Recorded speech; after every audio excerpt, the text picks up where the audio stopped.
Our big focus on the broadcast, Adani Ports is leading a container terminal project in Colombo, Sri Lanka. It's developing the JV Colombo Port Terminal under a Build, Operate, Transfer agreement, which is to remain valid for 35 years. Now, the International Development Finance Corporation, which is a U.S. government agency, has decided to invest $553 million in this. It's the DFC's largest infrastructure investment in Asia, while bolstering Sri Lanka's economic growth and regional integration on the cards. The U.S. funding signals renewed efforts to loosen China's sway over Sri Lanka. Now, remember, China is the biggest foreign direct investor in Sri Lanka. Beijing's economic tentacles have in fact led to a debt trap. And of course, Sri Lanka, the Hambantota port, which it had leased for 99 years. Well, this is certainly very, very significant. In fact, let's take a look also at the larger picture and at how this port boosts the U.S. India push for a global trade route. The India, Middle East, Europe Economic Corridor deal was inked in September when the G20 was held in India. And since then, Gautam Adani has acquired the Haifa port and has commissioned the Vizhinjam port in Kerala.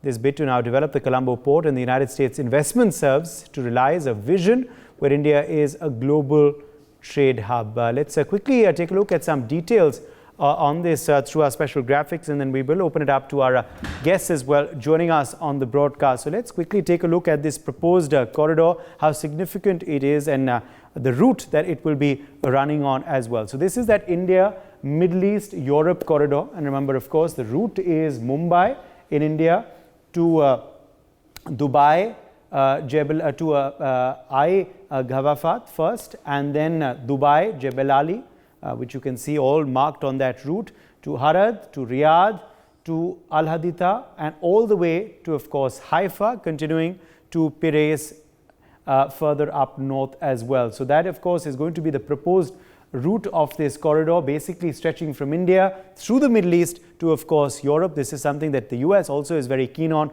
apart from the players who, of course, are most involved, which are India, Middle East, and European countries. Now, if we talk about Adani's ports across the world as well, these also are quite a lot in number and range from Colombo in Sri Lanka to Vizhinjam port as well, there to Murgaon terminal, Dighi port, Hazira port, Dahej port, Mundra port, then of course Haifa as well, which is also from the Adani group. So clearly all of these ports will play a crucial role in that corridor as well, in the India, Middle East, Europe corridor. And to decode this further, let's quickly also open this up. We have a very special panel joining us live today. Captain Shyam Kumar is with us, a naval instructor pilot. And we also have Dr. Sharat Kohli, senior economist, joining us live. Joyita Basu, editor of the Sunday Guardian, is also live with us. Himanshu Bhatt, senior journalist, joins the broadcast as well. Let me make a start with you first, Himanshu Bhatt, on how significant this U.S. investment is into various Adani ports, and the role all of this will, of course, play in that proposed corridor. Yeah, a huge role. According to me, if I look at a common man, a layman's viewpoint, it's very clear that it's a war of Indo-Pacific. And in, U.S.-China war, where U.S. wholeheartedly has gone with India and trying to balance things out. If you see the positioning of Colombo, what I understand is, on one side we have Dubai, other side we have Singapore. And the positioning of Colombo and huge investment there is a very, very big sign that we are going to leave no stone unturned despite being late. I'll tell you very frankly, India and US are late there. Chinese investment in Sri Lanka is very huge. Even, this particular project, next to it, there's a logistic terminal being built by China with an investment of 400 million. So in that sense, we are a little late. But still, what is happening here is, there's a strategic geopolitical game being played out. Not talking fully in terms of economics.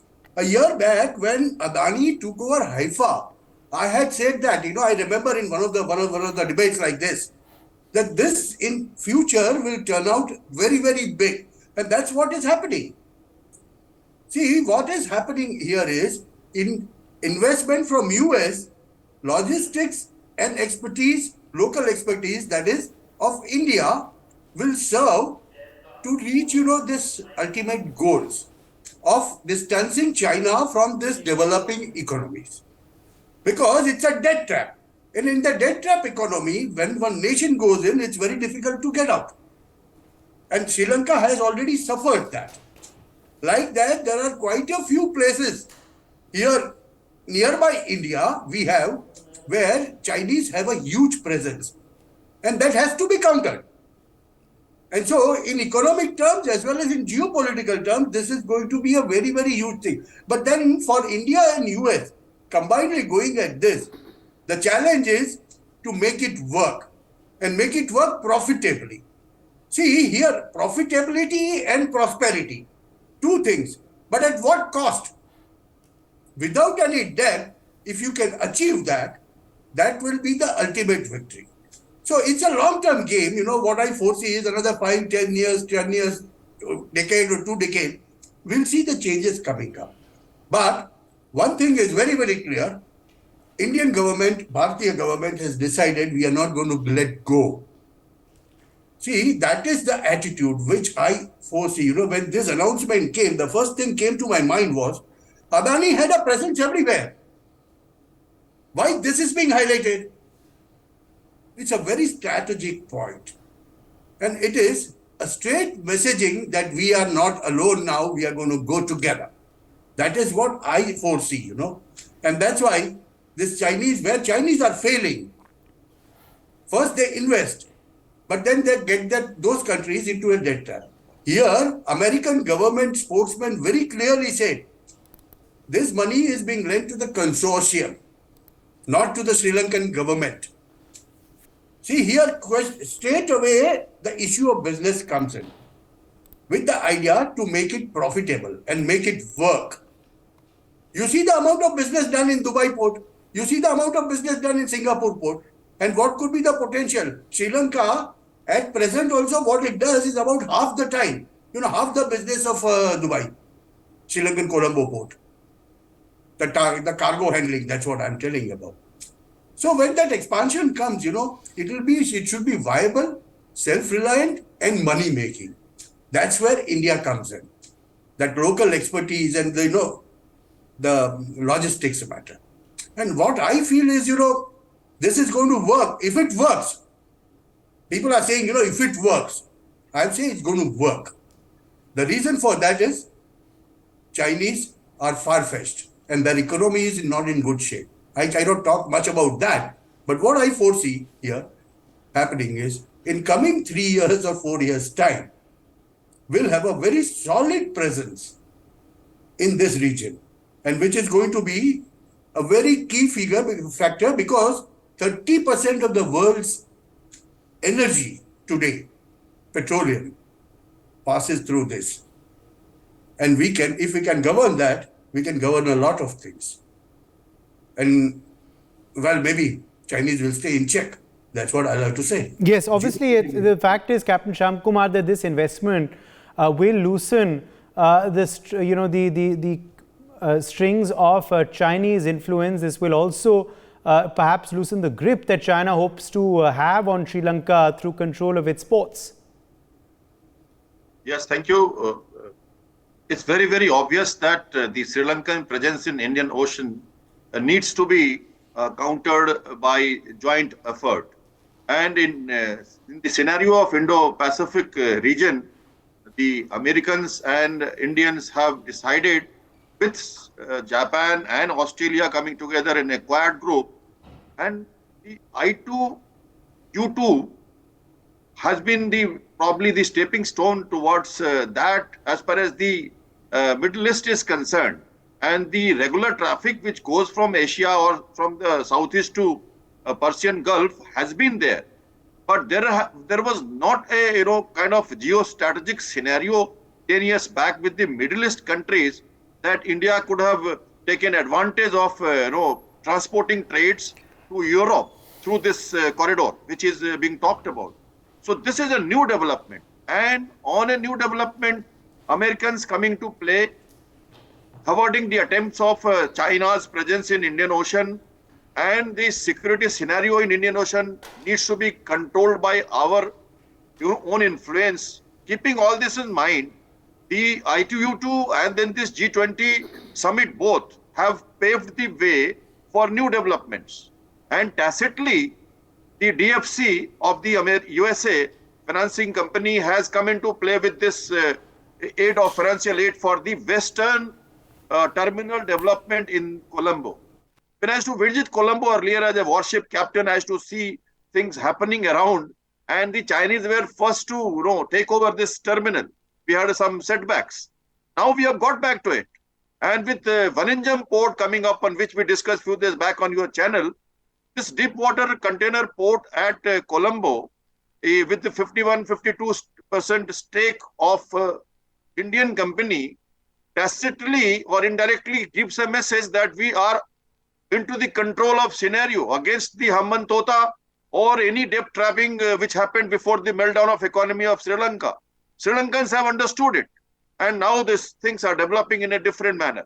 As far as the security concerns are there, with the new trade routes passing through volumes of trade coming to the terminals in Vaninjam as well as in Colombo, there will be added requirement for the Indian Navy for giving protection and keeping the interests, maritime interests open for the sea lanes of communication across these channels, which has been our primary role as Indian Navy people.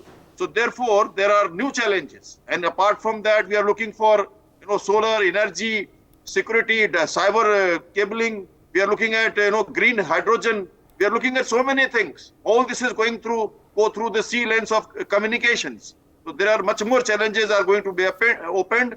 But as far as this message of financing goes, it is a clear message to the world that Americans are holding hand, and the Adani Group is being helped and assisted to develop this port for variety of regions, not only for trade, commerce, but definitely it is going to also have security impact in the Indian Oceanic region.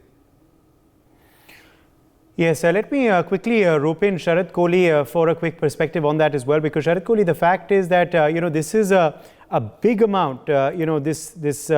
If we talk about this $553 million, which the International Development Finance Corporation has put in, it's a huge, whopping amount. In fact, I think it's DFC's largest infrastructure development in Asia so far. What explains this huge funding move, Sharad, and is there a bigger picture at play here that we should look at? Absolutely, Uday. This presents a very large picture, and I'll try to articulate my thoughts by way of 7 pointers, which will summarize the answer to your question. It will summarize my thoughts on the issue as well. Well, my first pointer is, as some of my previous panelists have, Himanshu and Shyam has also pointed out, that this counters China's checkbook diplomacy, which we've been talking so often on your channel. China's way of putting the countries in a debt trap, and Hamban Tota, which has been a failure, it has been literally pledged to China. So I think this is a very important move where Sri Lanka will get a message that checkbook diplomacy is not the only way. Lending to a country and pledging its important assets is not the only way. You can also make a genuine investment. So I think China is going to get a clear message. This is more than $500 billion. It's indeed a very, very large investment. That's my first pointer. My second pointer is, this is the same country, Uday, from where the taint on Adani came. Hindenburg, we all know, originated from America. And so this also vindicates the stand that American government has nothing to do. George Soros may have some connections with the White House, directly or indirectly. I'm not sure about that. I won't even confirm that. But for sure, the American government has got nothing to do with the Hindenburg taint and the hammering which was done on the Adani Group. So this is my second. So this is vindicating the stand that Hindenburg is just a private one-room exercise which was being done by a few people who had vested interest in making money out of defaming somebody. Then my third pointer, that this strengthens U.S. collaboration with India.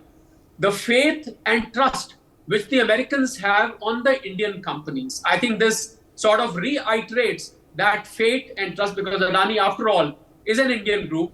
And I think Adani Group will get a lot of boost by way of the American faith and trust of more than $500 billion. My fourth pointer is the trade boost.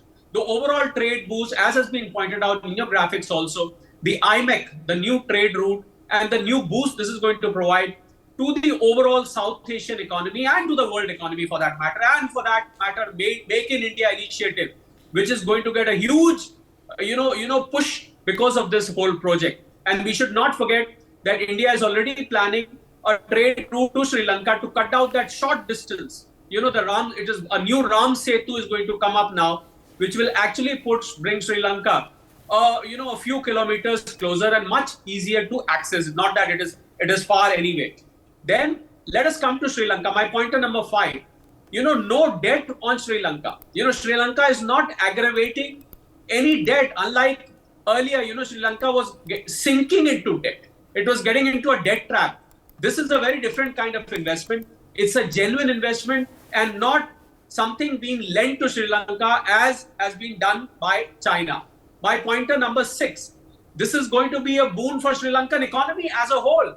Look at the number of jobs that will be created. We knew what happened to Sri Lanka a couple of years ago. It had gone bankrupt and it badly needed this kind of foreign exchange, this kind of investment coming from a country as big as America, and an investment which is as big as $500 billion.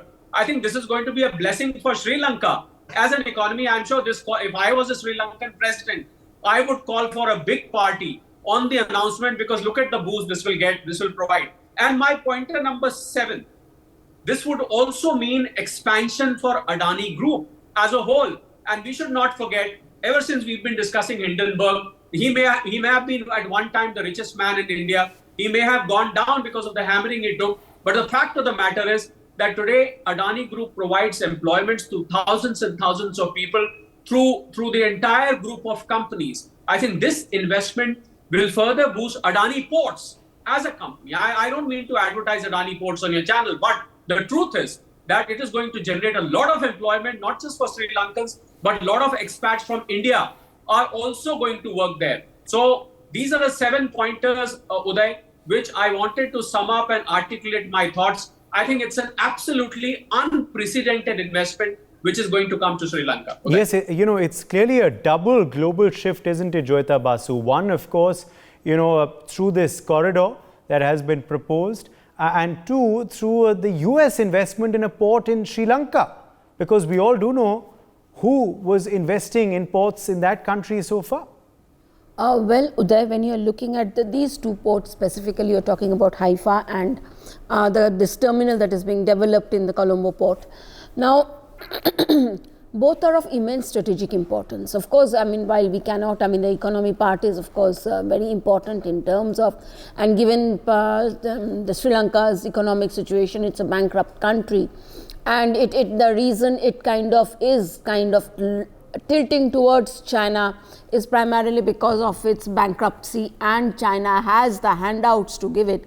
But the fact is, you see, as much of importance is the strategic factor. Now, when you are looking at the strategic factor, let's not forget there is a Hambantota port in the neighborhood. reasonably, Sri Lanka is a tiny country, so Hambantota port is also there. Now, China has given it on lease to Sri Lanka has given it on lease to China for several years. Now, the Chinese have been actively working to ensure that the Indians do not approach that area in any matter. So, there is a huge, the possibility is that, the fear is that these ports will become dual use ports. It is not just for commercial use, but they will also be put to use for military means. And that is what the fear primarily about Hambantota port is. And the problem that Sri Lanka has been creating for India is that, it has been allowing the berthing of Chinese spy ships. And in spite of India telling them not to do it, they have been doing it and saying that, no, we cannot do it, and under pressure from China, they have been allowing the berthing of Chinese spy ships that can spy on the whole of that peninsular India. So that's a serious concern. So having India over there, having an Indian company owning a terminal over there in the Colombo port, that takes care, and having the U.S. involved in it, with the U.S. money in it, it sends out a huge message to China. Because when you are looking at, but you see what China has been doing, when we are looking at the Haifa port in specific, if you remember what happened in that particular port, that port also has a terminal by the Chinese, and the Chinese company was actually bidding for that port, the Haifa port, and Adani company, they won that bid. And China was so desperate to control the Haifa strategic port. Now you see, because, and then India and the U.S. and Saudi Arabia, they have all come up with this IMEC corridor, that IMEC, India, Middle East, Europe corridor, which is going directly to Haifa. You see, it is being said, one of the reasons, that this attack and this war started in the Middle East, because China wanted to derail the IMEC project. And that is why there was some news in terms of some trouble around Haifa port. I mean, some news was floated that the future of the IMEC is now under trouble, because you see, it is going through Saudi Arabia to Israel. The mainstreaming of Israel in the Arab world has been derailed. So as a result of which, some doubts are being cast upon IMEC, but India is very determined that they are going to finish it. It is not going the way of many of the other projects that are there in the world, that kind of are there in paper, but there is no fruition to it. So you see, these ports are all part of that. I mean, from India to, I am talking about the Haifa port. So right now things are in doldrums. We do not know when things will be sorted out. So when it comes to Sri Lankan port also, we have to be very careful about the capacity of China to make mischief in a manner that this port is also coming under some kind of clout. IMEC is under clout right now. So as a result of which, because when it comes to China, you cannot put anything past it.